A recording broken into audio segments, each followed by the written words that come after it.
I want to announce to the nation from here in the middle of Suneka, in the middle of the people of Kenya, that though we have had challenges of war in Middle East that has resulted in high fuel prices across the globe, in our region and everywhere else for the last 2 years, because of the G2G arrangement that had made sure that we have constant supply of fuel in Kenya and that we have managed to moderate prices.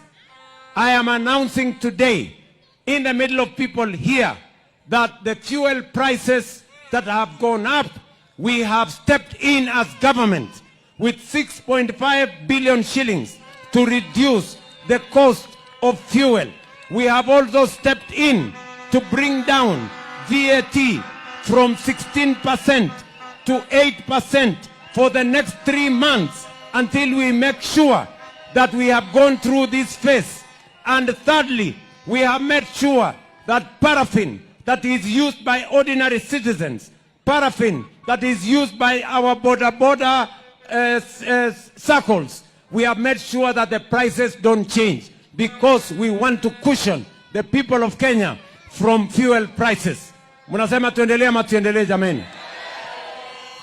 Kuna wengine wanasema ya kwamba ati kwa sababu mafuta imeongezeka na imeongezeka duniani kote, wanataka kufanya maandamano hapa Kenya. Mimi nawauliza, tukifanya maandamano bei ya mafuta itakuja chini?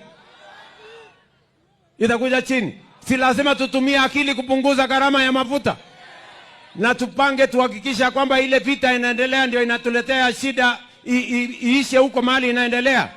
Kwa hivyo mimi nataka niwahakikishie wa Kenya, serikali ya Kenya itafanya juu chini kuhakikisha kwamba bei ya mafuta haiendi juu zaidi, na vile vile kuna mafuta ya kutosha ya kusukuma gurudumu ya taifa letu la Kenya.